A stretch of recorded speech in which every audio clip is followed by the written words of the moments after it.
Hello guys, good morning! So, ang gagawin natin ngayon ay mag-aano tayo ng cockroach. So, ayan. Itong outfit natin for today kasi habang nasa labas tayo is mag-exercise ako sa baba, mag-walking ako sa seaside kasi 3 hours bago tayo bumalik. And then, i-check natin kung marami tayong nahuli ng cockroach. So, ayan. This is my outfit for today, guys. Simpleng sando lang din pants.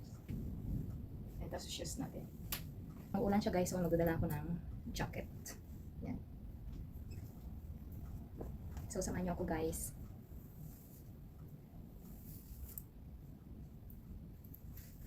Charan! So, I'm ready. So, isi-set lang natin yung panghuli natin ng cockroach. Ipapakita ko sa inyo kung anong itsura nun and then how it works. Pagkatapos nun, lalabas na tayo. Samahan niyo ako guys. Ito pala yung gagamitin natin guys.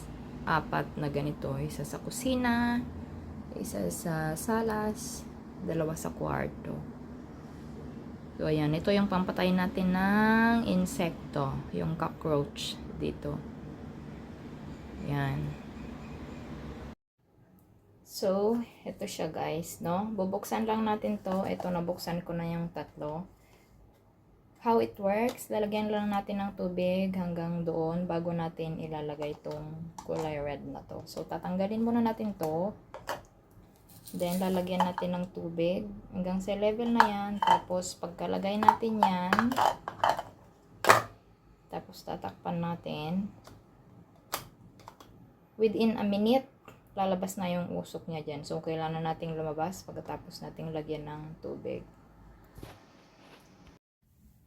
Ayan, so may tubig na siya. Konti lang. Nasa level lang ng...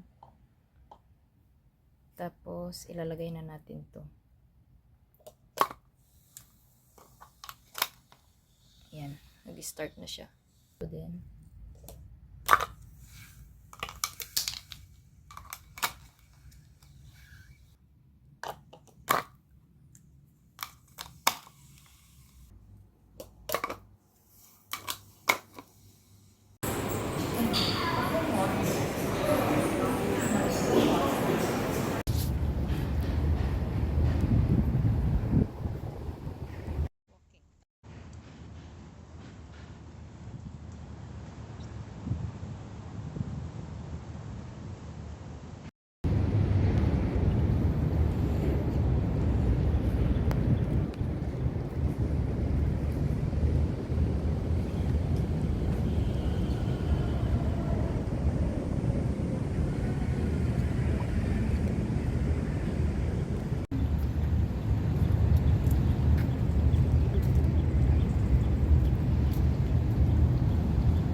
so, ganito na siya pagkatapos niyang lumabas lahat ng usok. Yan, nangitim na siya guys.